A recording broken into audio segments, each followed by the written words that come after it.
Hey everybody. I just wanted to go live and talk about this book for just a few minutes.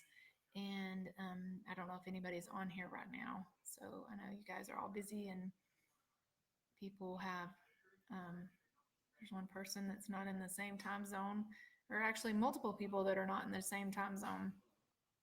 And so, but some are halfway around the world. So, but I just wanted to talk about this for just a minute. I posted a few questions. Also, I have two kids taking a nap and two kids awake. So if I have to hang up abruptly, it's because the two that are awake are probably coming over to talk to me. But I just wanted to talk about this book for just a minute. I hope you guys enjoyed it. I had read it before and I enjoyed reading it again. And actually, I did both this time. I read it and I listened to the audio whenever I was doing that. And I haven't finished it completely. So I'm still actually working on it. I still have, I'm not sure how many pages left. So, but my kids have been listening to it in the car with me also. So that's been fun because it's kind of clean or it's really clean, and the stuff that um, may not be, maybe too old for little ears is not really, they're not connecting any of that. So anywho, I wrote out a lot of questions to go along with this because there wasn't any at the back of the book.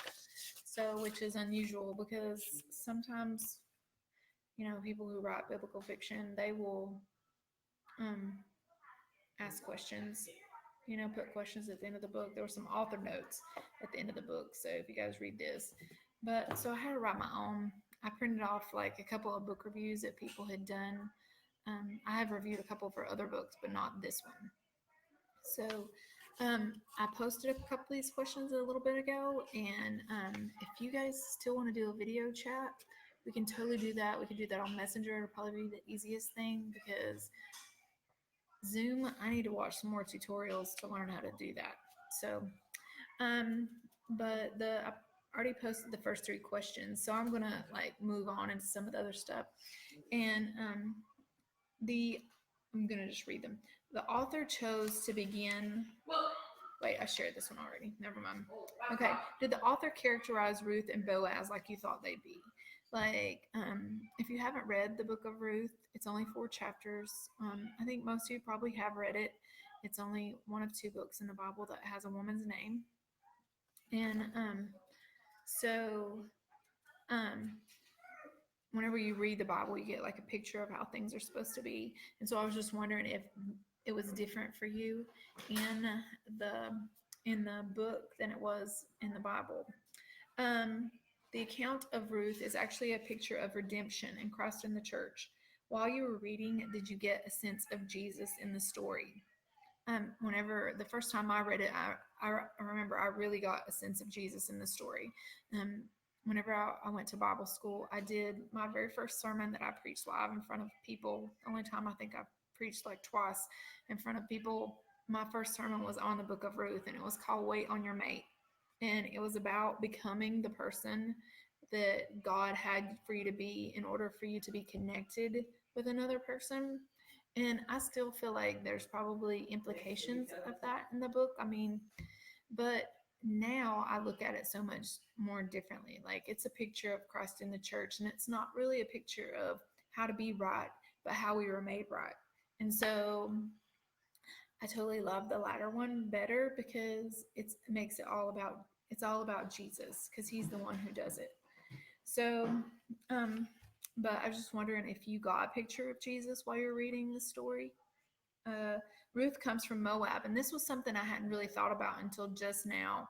And I know she comes from Moab, but the part that I'm going to tell you, I hadn't thought about, like, what was she like before she came to the Lord? Because, and I wrote this question down too somewhere. She is only one of 5 women listed in the lineage of Jesus.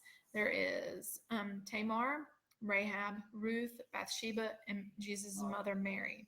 The first 4, if you count where Ruth came from, they all have shady past. Like, all of them, they all have some sort of, sketchy things in their past. And so I just started thinking, what was Ruth like? Because she was from Moab, and Moab was horrible. Like they sacrificed live babies to their god, and it was really, really bad. And Moab, if you don't know the history, I think Moab is the product of Lot and his daughter. So if you don't know that story, you go back and read about Abraham's nephew Lot, and whenever Lot left Sodom and Gomorrah and his wife turned into a pillar of salt, his daughters, he got drunk. They got him drunk, and thus became Moab. So that's kind of interesting. So Ruth has like a really horrible past, but she comes to the Lord, and she um, you know, projects her faith in God, and she tells Naomi she's not going to leave her, and that her God is her God. Her God is her God now. That sounded weird. But so all those women, they had a really um, shady past. And my question was, I don't even remember now. My question was, did you know anything about Moab before you read the Bible? And how do you think, what does that say about Jesus and redemption for all those women to have that past, but they're still in his lineage? I just think that's really cool. Um, let's see. Whenever I read, I underline things in the books, in fiction books. I underline things in fiction books that mean um, something to me and or speak to me. And so a couple of things that I underlined. I don't know if you guys do that. If you do that, why don't you share some of the quotes that you underline?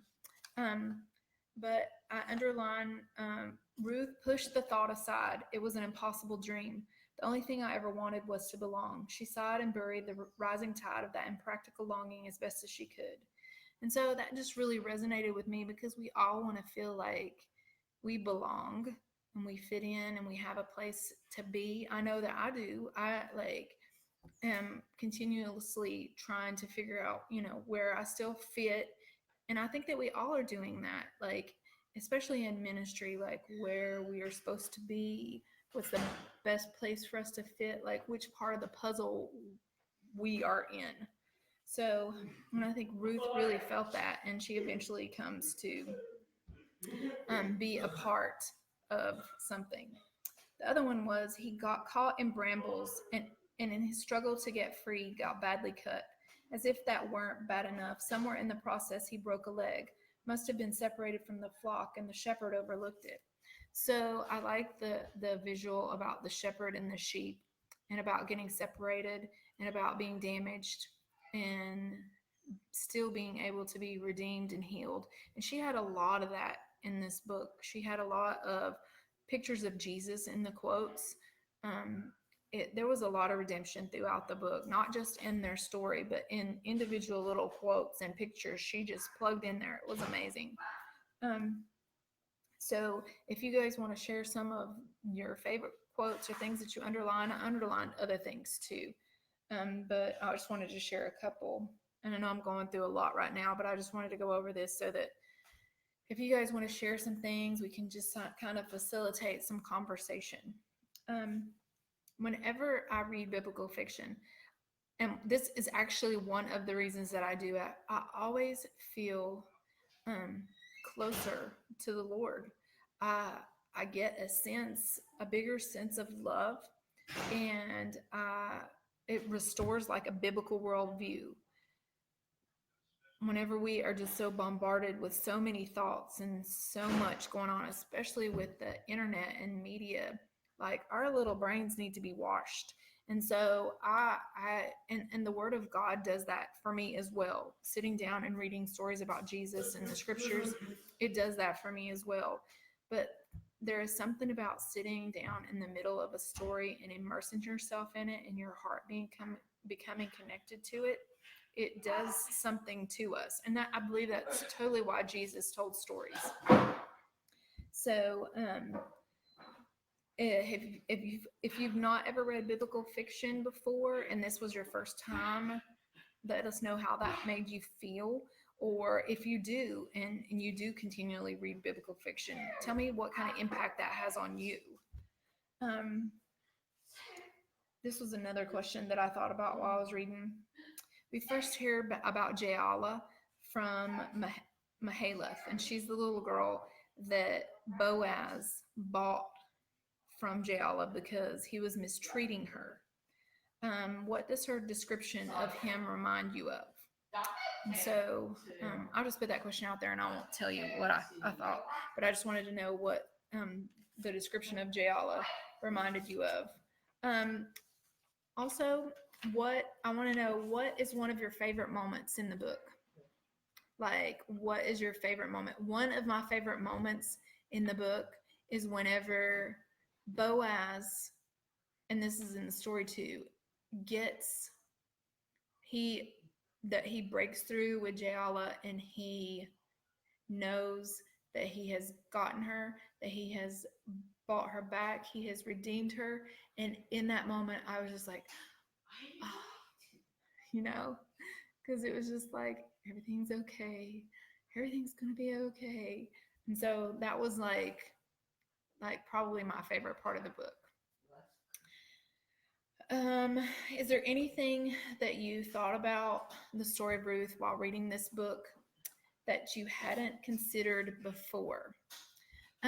Whenever you're reading biblical fiction, one of the things that it does is like it kind of adds a little more depth to the story.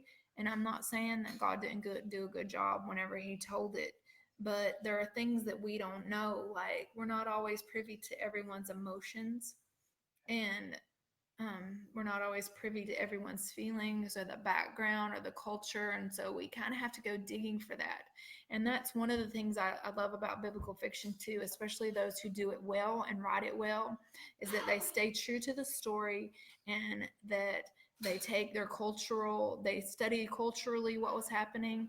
They just don't go in that story. They pull other pieces out from the rest of the scriptures to fit in and to make sure that what they're telling is authentic.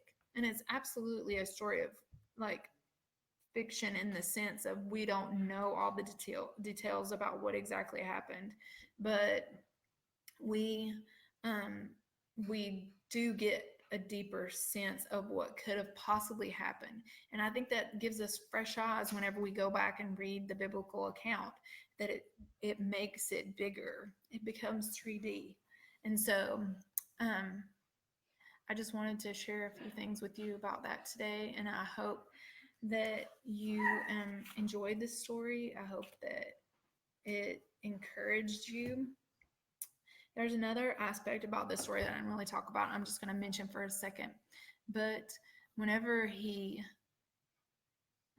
gives whenever he buys Ruth back from like the kinsman redeemer who has priority, that is actually a picture of law and grace. The original kinsman redeemer is a picture of the law, and Jesus redeems us from the curse of the law. And so that's something really cool to go in and study in deeper and more in depth. So anywho, I hope you guys have a good day and that you're blessed and that you will share your thoughts and that I didn't talk too much, but you have other things to say, things that you pulled out of the story and things that were healing or good for you. All right. Have a great day.